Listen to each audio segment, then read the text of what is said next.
Est-ce que vous allez bien? Oui. Est-ce que vous êtes content d'être là ce matin? Oui. Moi aussi, je suis content d'être là ce matin. Je suis content d'être là ce matin. Dieu, il est beau. Dieu, il est digne de louange et de gloire. Si nous sommes aujourd'hui présents ce matin, c'est par la grâce de Dieu. Amen. Merci Seigneur. Donc vous êtes sûr que vous êtes bien? Oui. Oui. Donc vous allez échanger avec moi. On va échanger un tout petit peu.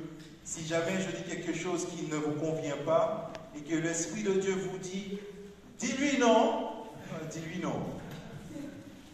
Mais il faut que ce soit l'Esprit de Dieu qui vous le dise. Maintenant, il faut savoir, est-ce que je sais reconnaître la voix de mon Seigneur?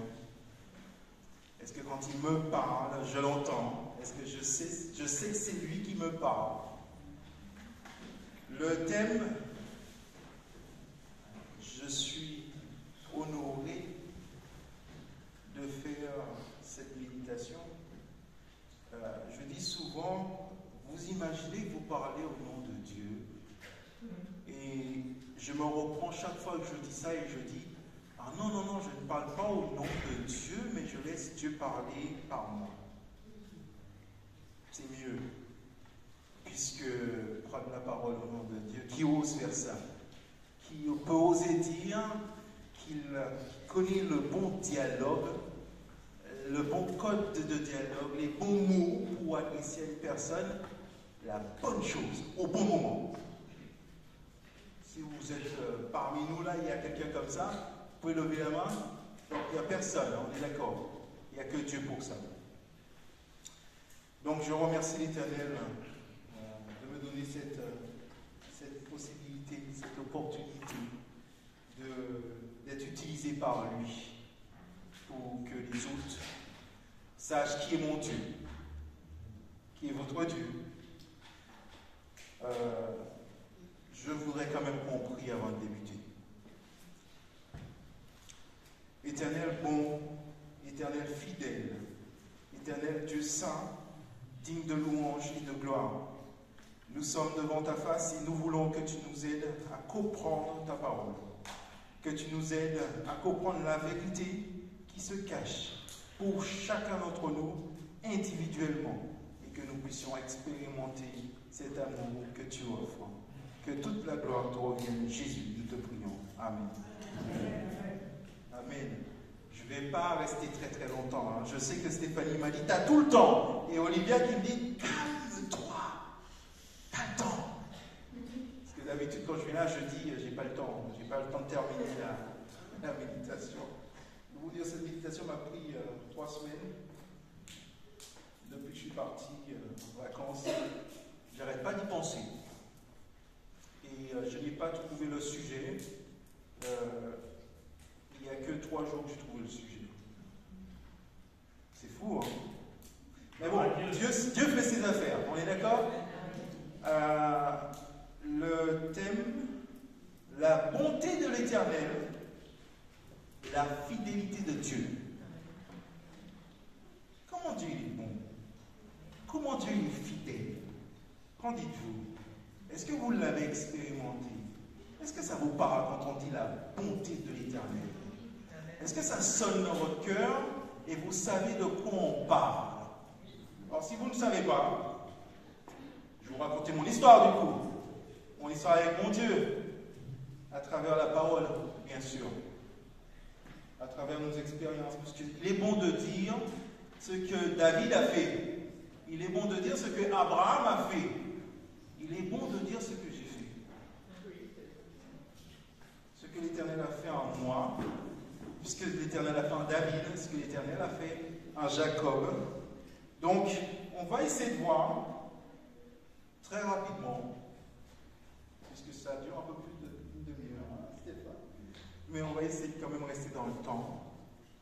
Que dit la parole que dit l'Éternel lui-même sur sa bonté? Que dit l'Éternel lui-même sur sa fidélité envers nous? Est-ce que nous sommes aussi fidèles que lui? Quand l'Éternel nous dit, mets-moi l'épreuve, tu verras. Est-ce que finalement,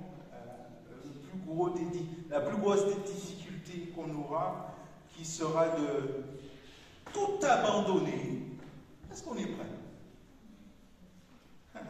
Ok.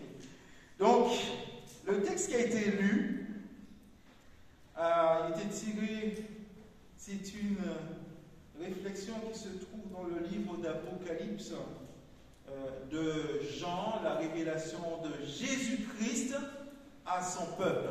On est d'accord? Qui lui annonce ce qui va arriver bientôt. Ce qui va arriver maintenant. Ce qui va arriver à la fin des temps. Mais il nous donne quelque chose d'extraordinaire. Il nous donne une solution d'amour. Est-ce que ça vous parle quand je dis ça? Il nous donne une solution d'amour. On va voir ça ensemble. On va reprendre le texte. Je vais relire le texte. Le texte d'Apocalypse, chapitre 22, versets 1 à 5. On verra aussi d'autres textes. Donc prenez votre Bible. De temps en temps, on va ouvrir notre Bible. Puisque l'idée, c'est quand même de confirmer ce que nous lisons dans la parole de Dieu. Apocalypse, chapitre 22, c'est le dernier livre de la Bible. Et c'est le dernier chapitre du livre. Les 5 premiers versets disent: et il me montra un fleuve d'eau de la vie, rapide comme du cristal, qui sortait du trône de Dieu et de l'agneau. Au milieu de la place de la ville et sur les deux bords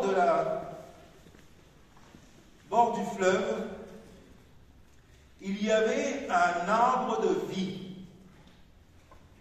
produisant 12 fois des fruits, rendant son fruit chaque mois, et dont les feuillages servaient à la guérison des nations. Il y aura plus d'anathème. Vous savez ce que ça veut dire, anathème? Est-ce que quelqu'un peut me dire ce que ça veut dire, anathème? Pardon? Il faut prendre les âges. Ouais. Ça parle à tout le monde? Oui? Si ce n'est pas le cas, dites-moi. Le trône de Dieu et de l'agneau sera dans la ville. Ses serviteurs le serviront et verront sa face, et son nom sera sur leur front. Et il n'y aura plus de nuit. Moi j'aime bien quand on dit il n'y aura plus de nuit.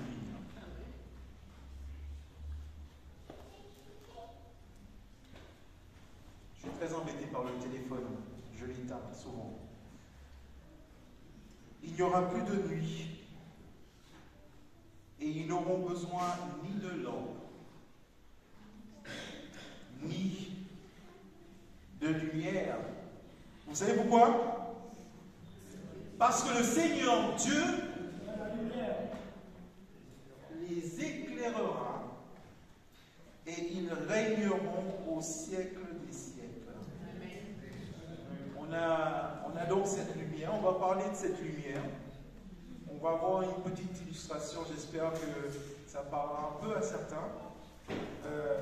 Quand vous êtes à la lumière, dans la lumière, il n'y a pas de ténèbres. Quand vous êtes dans la présence de Dieu, il n'y a pas de malin. Quand c'est la lumière qui remplit votre cœur, il n'y a pas de place pour le ténèbre. On verra, on va lire quand même, puisque l'idée c'est de parler de la parole de Dieu. Nous allons découvrir dans le texte, dans d'autres textes de la Bible, un plan, le plan de la rédemption. Vous aimez ça, le sujet? Le plan de la rédemption. C'est magnifique ce plan. Vous verrez que le noyau, la seule possibilité pour que ce plan fonctionne est basée sur une seule chose. Et je sais qu'Olivier va me dire, je sais de quoi il s'agit. Tu sais pas? Ok. Le noyau, la motivation du plan, c'est l'amour. Je vous aime, hein, vous le savez, chacun d'entre vous. Merci. Et il dit dans sa parole, nous le associons, les reconnaîtrons, parce qu'ils ont de l'amour les uns pour les autres. Ce sont ceux-là qui viennent chercher. Merci. J'ai vu les personnes qui sont là. Alors, je ne sais pas pourquoi il est là ce matin. Alain, je ne sais pas, il est de passage. Et toutes les autres personnes qui sont là, sentez-vous à l'aise dans la maison de l'Éternel. Sentez-vous à l'aise dans sa présence. Réjouissez-vous, c'est un jour de joie et un jour béni. Vous savez pas comment c'est bon le sabbat? Vous savez? Oui? Ouais, vous savez comment c'est bon le sabbat? Ça vous fait du bien ou pas? Oh Seigneur, merci. On va parler de son amour. Beaucoup de points d'ombre vont disparaître quand on parle de l'amour de Dieu.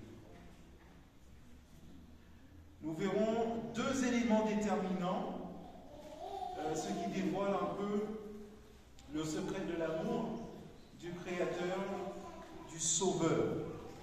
Deux éléments importants. Vous en avez plein d'autres, hein, puisque l'Éternel, il ne peut pas être cassé dans une boîte. On ne peut pas le définir, l'Éternel. On disait ce matin avec les explos, imaginez que vous êtes un homme sur la terre, dans un univers rempli d'autres mondes, et ensuite vous imaginez le multivers. Vous imaginez d'autres galaxies. Et vous imaginez que vous êtes tout petit dans la main de celui qui a créé tout ça. Imaginez ça. Dans 1 Chronique 29, verset 14, on va prendre notre Bible. 1 Chronique 29, verset 14 nous dit: car, quelqu'un peut lire, est-ce que quelqu'un peut lire? Oui. Car, qui suis-je et qui est mon peuple pour que nous puissions te faire volontairement ces offrandes? Tout vient de toi et nous recevons de ta main ce que nous t'offrons. Tout vient de toi. C'est pas, écoutez, votre effort va fournir quelque chose, et vous avez bien travaillé, ça vient de vous. Non. Tout vient de l'Éternel. Vous imaginez quand vous vous levez le matin, le simple fait que vous respirez, le simple fait d'avoir la vie vient de Dieu. Puisque l'Éternel est la vie. S'il n'est pas là s'il n'est pas là, il n'y a pas de vie. On va parler quand même un peu plus loin de la vie, cette vie éternelle qui nous attend, que nous devons déjà vivre ici-bas. Dans Chronique, on voit que on reprend, car qui suis-je et qui est mon peuple, que nous puissions te faire volontairement des offrandes. Et on parle de tout. La bonté de Dieu ne dépend pas de notre action. Dieu, il est bon envers tout le monde. Tout le temps. Merci, oui. La bonté de Dieu ne dépend pas de nous.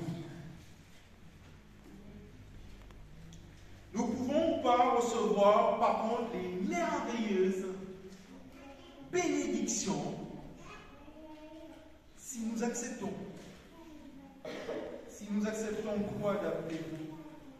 Qu'est-ce que vous devriez accepter pour avoir toutes les bénédictions dans la bonté de l'Éternel? Son amour. Son amour mais manifesté en Jésus-Christ. Et les amis, nous prêchons Jésus ici. Nous prêchons Jésus ici. Jésus ressuscité. On est d'accord? Nous avons un sauveur, un rédempteur, un guérisseur, quelqu'un qui est prêt pour nous conduire dans toute l'éternité. Il a fait ce qu'il fallait faire.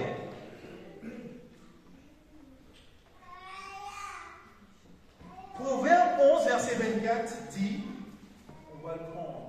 Proverbe 11, verset 24 et 25 dit, alors s'il n'y a personne pour lire, je vais lire.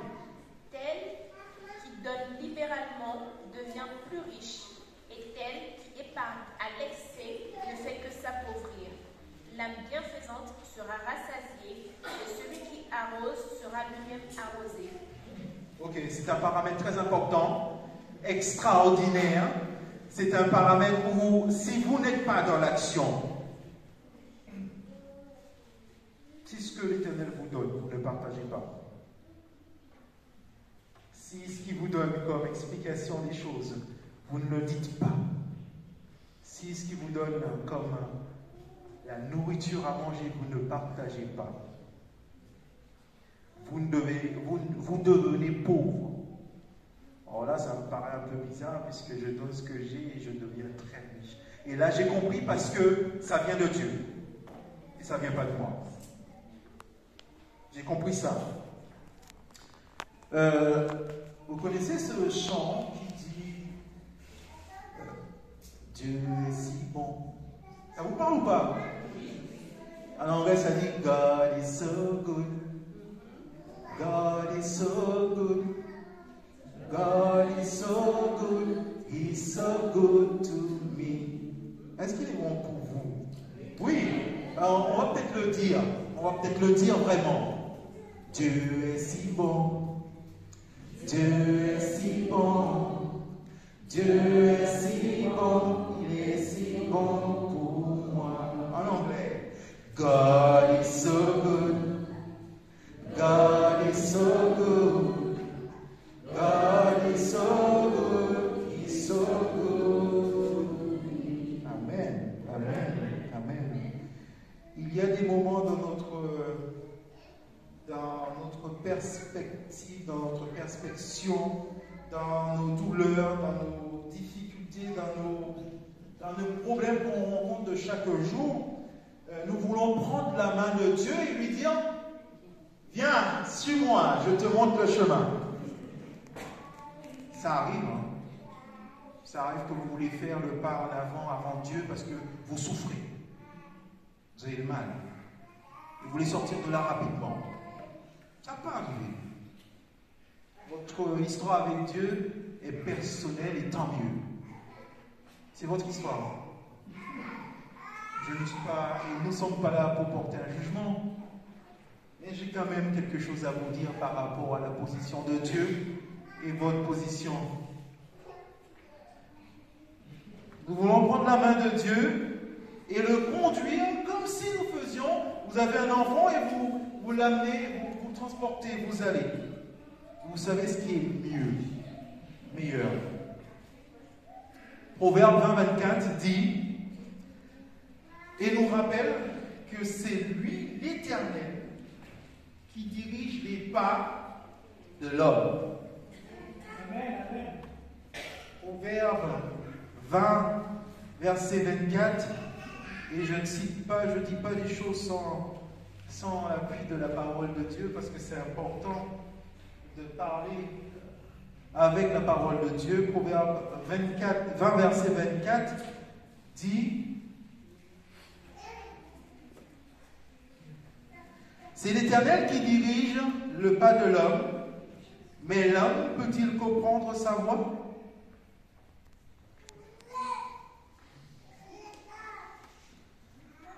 Est-ce qu'aujourd'hui, quand l'Éternel nous parle, est-ce que je comprends ce qu'il me dit?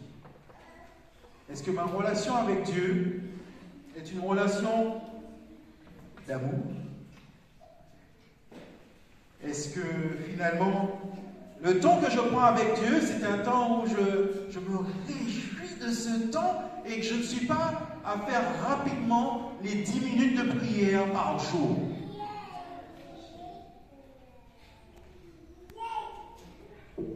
Est-ce que ce temps-là, quand je la prends, je me sens porté par l'Éternel et j'ai envie d'y rester? Je disais à Stéphanie il n'y a pas longtemps, vous savez, on a un temps de prière et puis il y a plusieurs temps dans la journée, on prie pour plein de sujets. Et je lui disais, mais il n'y a pas assez de temps pour prier. Il n'y a pas assez de temps pour parler avec votre Dieu, avec notre Dieu. Il est continuellement la pensée du jour. On est d'accord? Il est continuellement la pensée du jour. Si je suis persuadé, si tu es persuadé, si nous sommes tous persuadés, au fond du cœur, que quelque chose, ce que nous faisons est bon, je vous invite à le continuer. Si l'Esprit de Dieu nous convainc de ce que nous faisons est bon, continuons à le faire. Vous savez pourquoi? Parce que Satan ne peut pas produire quelque chose de beau. On est d'accord, hein? Alors on entend de temps en temps le yin et le yang. On entend d'un côté le mal, d'un côté le bien. Mais quand il y a le bien, il n'y a pas de mal. Allez, on va essayer d'illustrer ça. Tu veux bien m'aider? Tu veux m'aider? Ok.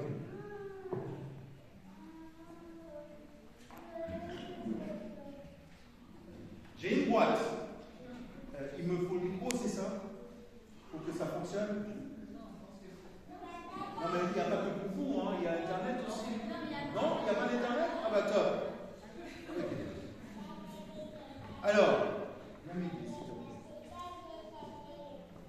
Dulcie ici va regarder dans la boîte et va me dire qu'est-ce qu'elle voit.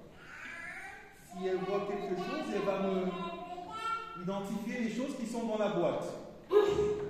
Essaye de regarder dans le trou et dis-moi ce que tu vois, s'il te plaît, Dulcie. Comment? Oh, tu parles pas assez fort, Dulcie. Tu vois rien. Elle ne voit rien. C'est important, ça, hein? Dulcie, regarde à nouveau dans la boîte. Qu'est-ce que tu vois? Comment? Des bagues. Donc tu vois quand même des objets, mais tu ne vois pas vraiment ce qui se passe. D'accord. Continue à regarder, Dulcie, dis-moi ce que tu vois, s'il te plaît. Tu vois des ciseaux. Qu'est-ce que tu vois d'autre? C'est tout? Bon, déjà, c'est pas mal, tu vois des ciseaux. Tu as gagné déjà un point, il y a des ciseaux dedans. Non, je ne vais pas mettre le feu. Ne vous inquiétez pas. Regarde à nouveau, s'il te plaît. Dis-moi ce que tu vois encore. Un verre. Ah, c'était quand même balèze, un verre. Hein. Elle n'a pas vu au départ. Elle a vu le stylo, elle a vu. Ok. Tu peux, s'il te plaît, de nouveau regarder et me dire ce que tu vois. Pas plus fort. Des ciseaux, un verre, un stylo, un cahier. Ouais, des petites choses comme ça. Ok. Il y a encore de l'ombre ou pas?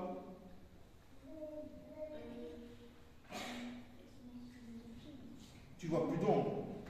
Ok, merci. C'est fini, je te remercie. On va essayer d'expliquer ce qui vient de se passer carrément.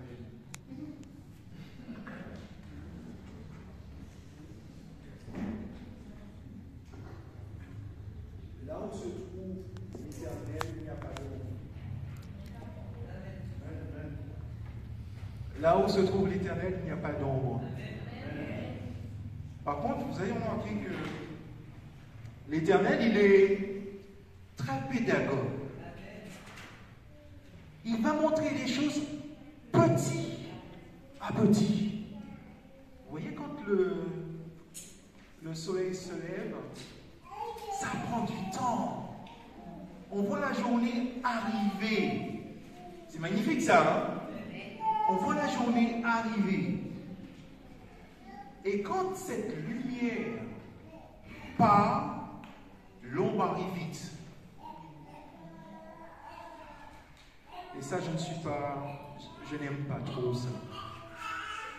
Quand la lumière part, l'ombre arrive rapidement. Si nous avons aujourd'hui des difficultés dans nos vies, si nos ombres, nos tâches, nos endroits où nous avons des objets qui nous empêchent de voir la lumière, vous ne pouvez pas l'enlever par vous-même. Je vais vous parler donc du plan. On est d'accord? On va vous parler du plan. On va en parler du plan. Il dit, venez, raisonnons ensemble, voir ce que l'Éternel nous propose. Si la lumière ne peut pas être avec les ténèbres, alors il est intéressant de se placer du côté de la lumière et pas du ténèbre. 1 Jean 1, verset 9 dit, on va prendre 1 Jean 1, verset 9. Qu'est-ce qu'il nous dit 1 Jean 1, verset 9? Alors 1 Jean 1 se trouve vraiment à l'arrière de la Bible. J'aime bien ouvrir la parole de Dieu, feuilleter les livres comme ça, c'est bien parce que vous vous rappelez où ça se trouve et c'est bien. 1 Jean 1, verset 9 nous dit quoi? Est-ce qu'il y a quelqu'un qui veut bien lire? Oui? Ok, top. Si nous confessons nos péchés, il est fidèle et juste pour nous les pardonner et pour nous purifier de toute iniquité. Amen. Les amis, on a quand même quelque chose à faire. Je viens de vous dire qu'on ne peut rien faire pour ça. On a quand même quelque chose à faire. Parce que l'Éternel n'aime pas fonctionner comme un robot. Hein? C'est un gentleman. Ouais. Il n'aime pas dicter des choses. Il aime bien un partenariat avec lui. Vous savez ce que ça veut dire un partenariat? Ça veut dire que celui avec qui je bosse, je veux le réussir pour lui aussi. Parce que s'il ne réussit pas, je ne réussis pas.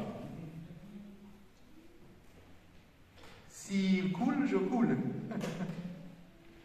Et donc l'Éternel veut nous faire comprendre qu'il est là pour nous faire arriver à son statut.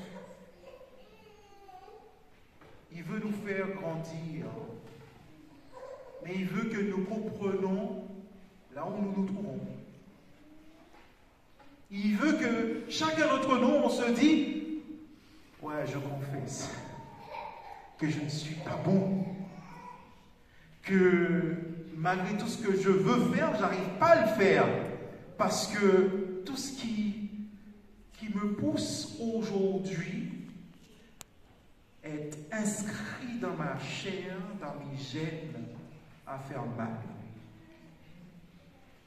Donc j'ai besoin de ce Dieu-là.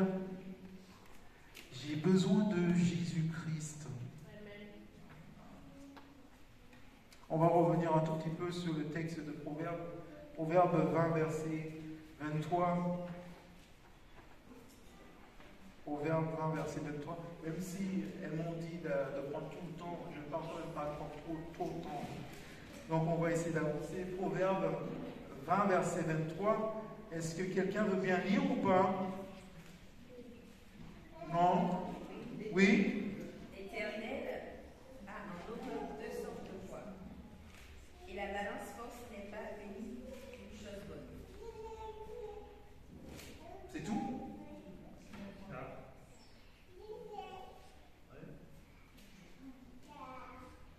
Proverbe 20, verset 23, tu m'as dit. Oui. Je continue à 24. 24, s'il te plaît. C'est l'Éternel qui dirige les pas de l'homme, mais l'homme peut-il comprendre sa voie? À qui vous confessez vos péchés? Alors, quand vous avez fait quelque chose à quelqu'un, vous n'allez pas le voir? Si? Vous allez régler ça avec lui. On est d'accord. Et ensuite, il faut quand même aller régler ça avec Dieu. On est d'accord. En fait, l'Éternel a... Si ce n'est pas votre problème, je n'ai pas à vous raconter. Si j'ai un souci personnel avec mon Dieu, et que l'Éternel me donne la possibilité de quitter cet état-là, et peut-être après, vous dire combien Dieu il est bon, et ce qu'il m'a sauvé là, je vais le faire. Si j'ai envie de le faire, je vais le faire. si vous avez un problème, vous ne devez pas venir me parler de votre problème, parlez à Dieu de votre problème. Celui à qui on doit s'adresser, c'est Jésus-Christ. Pourquoi? Parce que tout le plan tombe à l'eau, si ce n'est pas le cas. Si ce n'est pas le cas, tout le plan tombe à l'eau. Si vous devez aller voir un homme pour lui confesser vos péchés, le plan de la rédemption tombe à l'eau. Pour vous, hein? Pas pour les autres. Observe à quel point Dieu il est bon. Ésaïe au chapitre 1, verset 18, nous dit: venez et plaidons ensemble, dit l'Éternel. Si vos péchés, vous voyez, en fait, il nous invite à partager un temps admirable avec lui. Il nous invite à passer un temps d'amour avec lui. Il dit: viens, parle-moi. Parle-moi comme si tu parlais à n'importe qui. Dis-moi qu'est-ce qui t'arrive. Dis-moi pourquoi tu ne fais pas. Et regarde comment je peux te conseiller. C'est un bon conseil. C'est un bon conseil.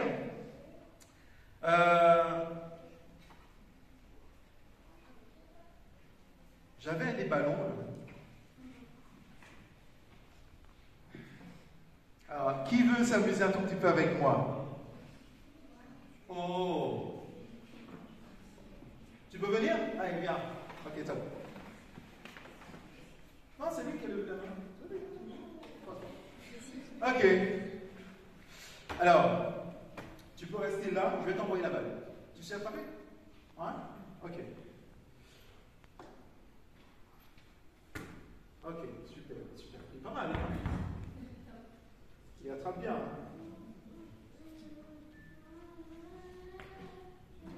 Ça a été un peu moins, hein? Ça a été un peu moins. Donc je vais le faire doucement. Yeah, c'est mieux comme ça, hein? Ok, je te remercie. Tu peux t'asseoir.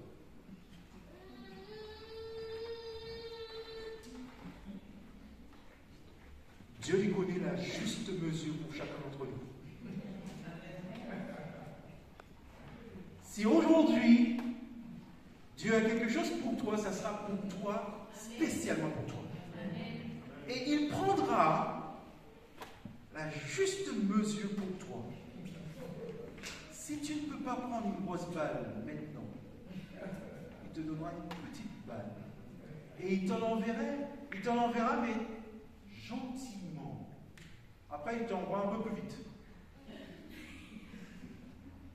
Pour que tu puisses, bien évidemment, il faut grandir.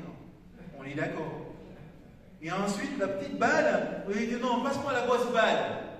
Puisque là, vous avez eu confiance, vous savez de qui il s'agit. Vous avez pris la petite balle. Et maintenant, vous voulez la grosse balle. Parce que vous voulez développer cette relation avec votre Dieu. Commencez petit. Commencez à reconnaître qu'on n'est rien. Et qu'on a besoin de lui pour nous enseigner comment arriver là-bas. Vous savez où est-ce qu'on va? On est en route, on est d'accord. Hein? Et puis on commence ici. Hein? On n'attend pas d'être là-bas pour commencer, on est d'accord. Hein? Parce que si vous faites ça, vous êtes sur la mauvaise piste. Hein? Je dépose à nouveau ma balle. Hein? Et je vais essayer d'aller vite là, parce que j'ai quand même quelques pages à saisir. Il n'y a pas de place pour l'ombre, là où se trouve la lumière. Le soleil se lève lentement, l'ombre arrive très vite. Dieu prend son temps. Il prend son temps parce qu'il sait que nous avons besoin de ça. Là, considérons notre existence comme un partenariat du coup. Et vous savez, certaines personnes l'appellent El Eloé, Dieu puissant et redoutable. On trouve ces passages dans Genèse 7, verset 1. Dans Ésaïe Et c'est le verset, peut-être le verset clé. Hein, je vous ai donné un verset de début, mais le verset clé, on va le lire, Ésaïe 9, versets 1 à 5. Vous connaissez certainement Ésaïe chapitre 9 et les versets 1 à 5. On va peut-être le lire en deux versions parce que c'est vraiment important. Le livre d'Ésaïe. Est-ce que quelqu'un veut bien lire? Le peuple marchait dans les ténèbres voit une grande lumière. Pour ceux qui habitaient le pays de l'ombre de la mort, une lumière resplendit. Tu rends le peuple nombreux, tu lui accordes de grandes joies. Il se réjouit devant toi comme on se réjouit à la moisson, comme on coupe des cris d'allégresse au partage du butin. Car le jour qui pesait sur lui, le bâton qui frappait son dos, la verge de celui qui l'opprimait, tu les brises comme à la journée de Nadja. Car toute chaussure qu'on porte dans la mêlée et tout vêtement guerrier brûlé dans le sang sera livré aux flammes pour être dévoré par le feu. Car un enfant nous est né, un fils nous est donné, et la domination reposera sur son épaule. On l'appellera un miracle, conseiller, Dieu puissant. Amen, amen, amen. On parle de qui là, d'après vous? On parle de notre Jésus, hein? On parle de celui qui est admirable. On parle de celui qui enlève le péché de l'humanité pour le restaurer. Pour le restaurer, vous savez que la divinité a pris notre place. Vous savez que la divinité s'est tue pour nous. Je ne sais pas si vous vous rendez compte. La divinité a décidé qu'il nous aime à tel point qu'il est prêt à laisser sa place pour nous. Amen, amen.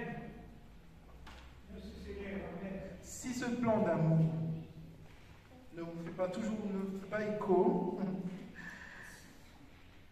le plan de Dieu est admirable. L'Éternel s'est engagé avec l'homme. L'Éternel s'est engagé envers nous. Il a dit, Dieu dit, et les choses arrivent. Donc il n'y a rien d'impossible pour lui. Pourtant, de temps en temps, on le nomme Elohim. Dans Jérémie 31, verset 33, mais voici l'alliance. On va le prendre, Jérémie 31, verset 33. Vous vous rappelez de Jérémie? Oui, ça vous parle. Si ça ne vous parle pas, quand on monte à la maison, on prend la Bible et on va chercher Jérémie. Hein. C'est vraiment important. Jérémie, chapitre 31, verset 33, nous dit quoi? Mais voici l'alliance que je ferai avec la maison d'Israël. Après ces jours-là, dit l'Éternel, je mettrai ma loi au-dedans d'eux, je l'écrirai dans leur cœur, et je serai leur Dieu, et ils seront mon peuple. Je suis fier d'appartenir au peuple de Dieu. Je suis fier d'appartenir au peuple de Dieu. Vous savez, parce que Dieu, il dit, celui qui a créé l'univers dit, je mettrai ma main. Il s'est engagé. Il s'est engagé. Il a fait l'alliance et il est fidèle jusqu'au bout. Il est fidèle jusqu'à l'éternité parce que c'est l'Éternel. Il est fidèle jusqu'au bout. Vous vous rappelez de la scène où la divinité a pris une coupe et l'a bu. Et quand il a bu, avant de boire, il a dit, Père, si c'était possible, d'éloigner cette coupe de moi. Ça vous parle quand je dis ça? Cette coupe, dedans, il y avait les viols, les violences, les agressions, les mensonges, les trahison, l'abus, il y avait la mort. Et Christ va dire, il va dire, ce n'est pas, alors si ça dépend de moi, Père, mais ça ne dépend pas de moi. Si c'est possible, mais que ta volonté soit faite. Alors, il va prendre cette coupe, il va la prendre pour moi. Puisqu'à ce moment-là, je ne suis plus avec toutes ces choses à l'intérieur quand je suis en Christ.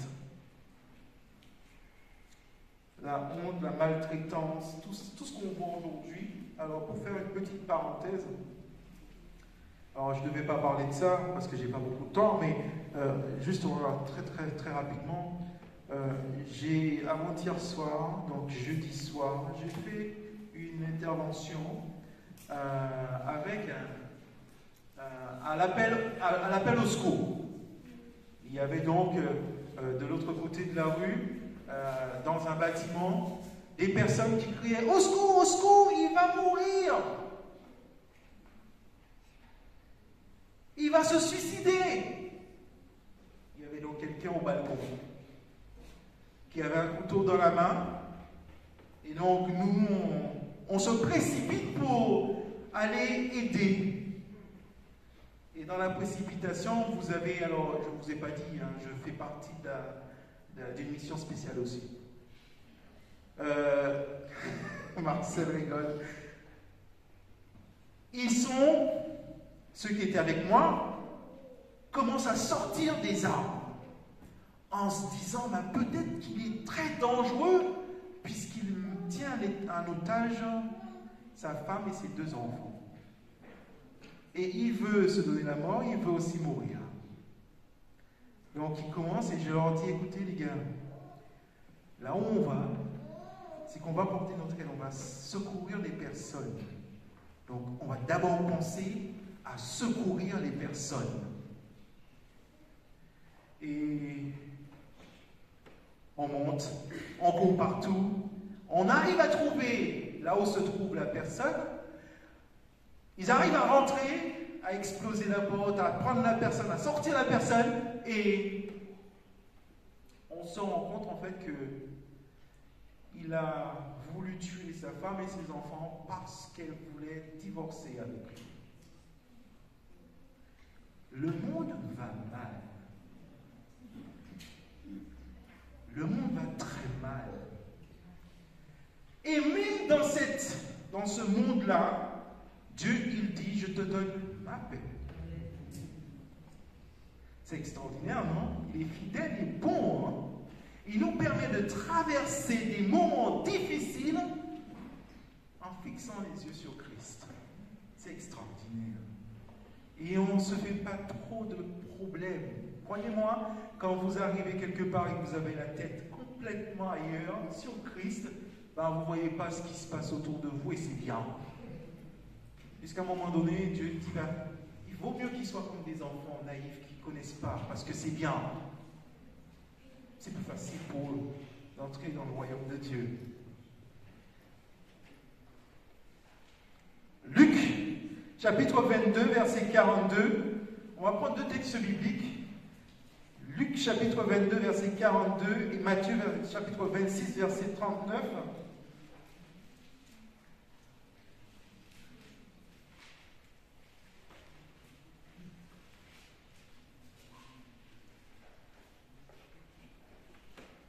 Est-ce qu'il y a des volontaires pour lire? Père, si tu voulais éloigner de moi cette coupe, toutefois, que ma volonté ne se fasse pas, mais la tienne. Amen. L'Éternel est en train de nous éduquer. Hein. Je vous ai dit que l'Éternel était pédagogue et que la présence de Christ sur terre est un exemple, un modèle type pour nous. C'est un modèle type pour nous. Si nous voulons aller là où il est, on doit suivre son modèle. C'est un modèle parfait. Et dans ce modèle-là, il dit, je dépends de toi. Je dépends de toi.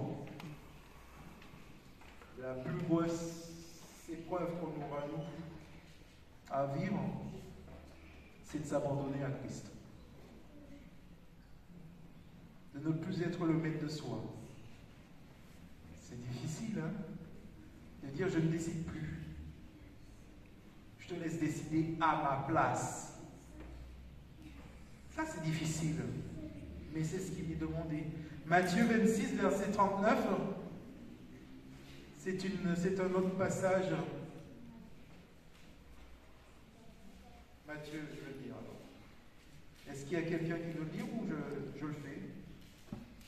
Puis, ayant fait quelques pas en avant, il se jeta sur sa face et pria ainsi: Mon Père, s'il est possible que cette coupe s'éloigne de moi, toutefois non pas ce que je veux, mais ce que tu dis. Vous croyez que c'était facile pour Christ? Il est parfait, il est l'éternel. Mais vous croyez que c'était facile pour lui? Il était parfaitement homme. Ouais, exact. Ben, quand on dit qu'il s'est jeté par terre, quand on dit qu'il est tombé sur sa face, quand on dit qu'il a pleuré l'Éternel, d'éloigner ça de lui, c'était difficile. Le plan de la rédemption n'est pas un petit plan, c'est le plan de l'Éternel. Il faut qu'on rentre dans ce plan-là, c'est important. Cette lumière s'est éteinte pour racheter toute l'humanité. La lumière que on a illustrée dans la boîte, à un moment donné, c'était le ténèbre pour l'humanité. Cette lumière s'est éteinte. Mais il avait tellement confiance dans son Père qu'il n'a pas pensé à ce temps-là. Il savait que son Père était encore au contrôle. Amen, amen. Si dans notre relation nous sentons qu'il manque un peu de lumière, sachez que le problème vient de nous. Parce que cette lumière qu'il est, ne se tarit jamais, ne s'éteint jamais. Cette lumière est éternelle. Et donc si nous ne l'avons pas, 2 Corinthiens 9, versets 8 et 9 nous parle de cette fidélité dans l'engagement qu'il a pour l'homme, qu'il a pris avec l'homme. 2 Corinthiens 9, versets 8 et 9. Paul aux Corinthiens. 2 Corinthiens 9, versets 8 et 9 nous dit: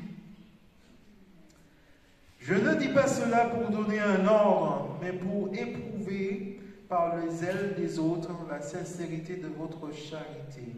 Car vous connaissez la grâce de notre Seigneur Jésus-Christ, qui pour vous s'est fait pauvre, de riches vous fussiez enrichis.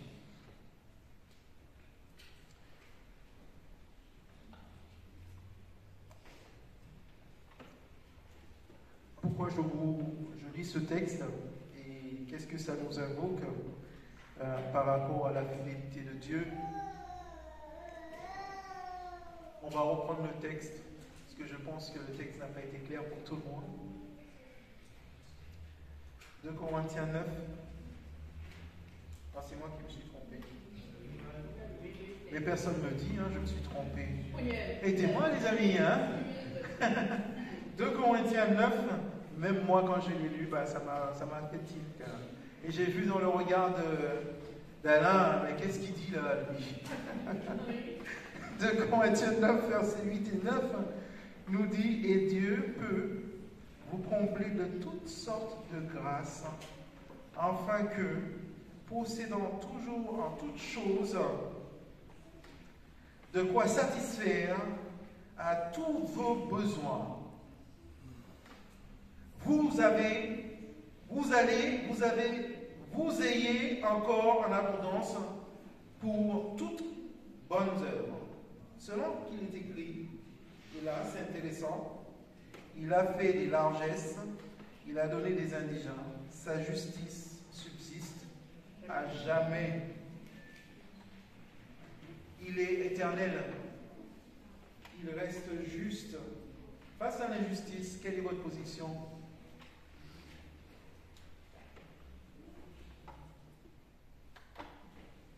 Alors, j'aimerais bien vous faire un témoignage de la protection de Dieu envers moi, mais je n'ai pas le temps de vous faire ce témoignage. On aura l'occasion de le voir une autre fois certainement, hein, Stéphane? Mais Dieu, il est bon. Amen. On finit jamais de dire comment Dieu il est admirable, il est bon. La Bible nous parle d'un Dieu qui s'ouvre. La parole de Dieu nous parle d'un sacrifice ultime.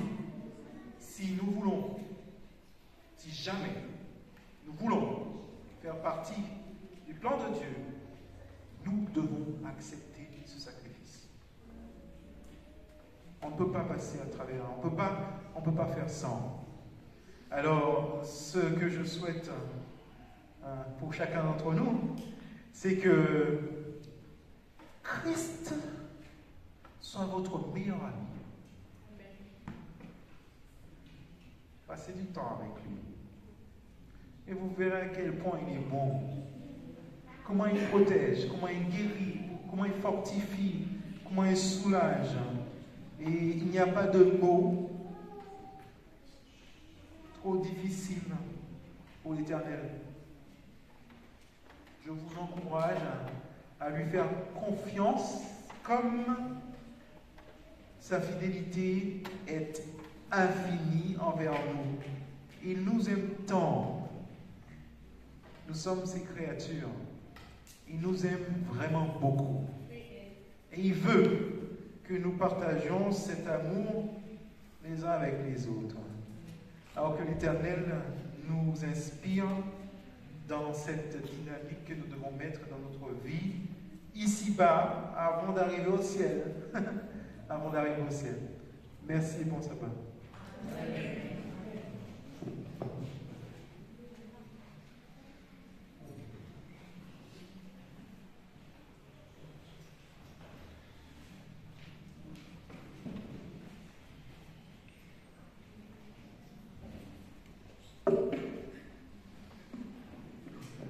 Merci Gunther. Je vous invite à vous lever, on va chanter ensemble Dieu ta fidélité.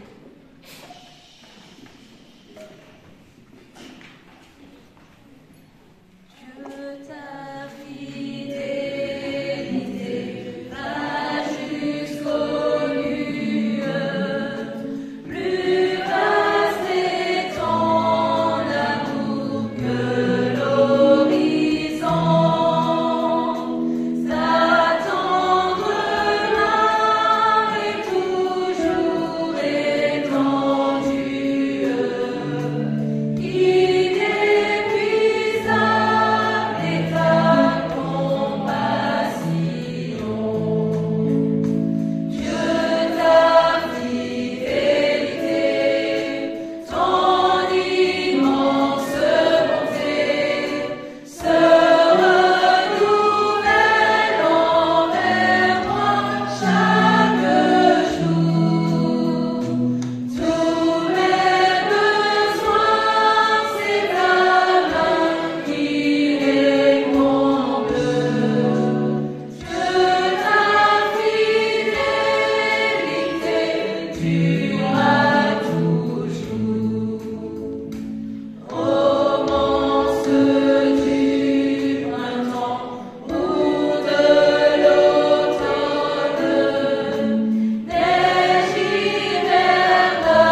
Nous ne sommes pas là pour solliciter quoi que ce soit parce que nous savons que tu es un Dieu aimant qui prévoit et qui connaît tout ce qui est nécessaire pour chacun d'entre nous.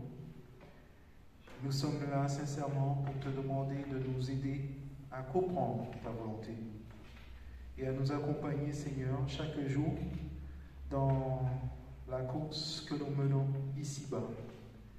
Que ton nom, que le nom de l'Éternel des armées, que le nom de Jésus-Christ soit élevé dans nos vies, dans nos cœurs, et que nous puissions produire des fruits dignes de toi, ô Père, nous te prions en Jésus-Christ. Amen. Amen. Recevons la bénédiction. Il est écrit: sache donc que c'est l'Éternel ton Dieu qui est Dieu.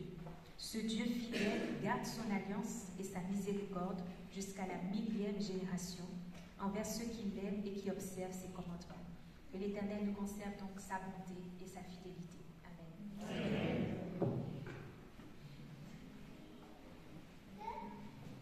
Je vous invite à vous asseoir. Notre culte touche à sa fin. Nous vous souhaitons un agréable sabbat, que Dieu puisse vous accompagner dans vos demeures. À 13h, tout de suite, nous avons le moment de jeûne et prière. Donc pour celles et ceux qui le veulent, vous pouvez rester. Et pour la sortie des officiants, nous allons chanter ensemble « Qui sont ces gens au radieux usage ?» Qui sont ces gens au radieux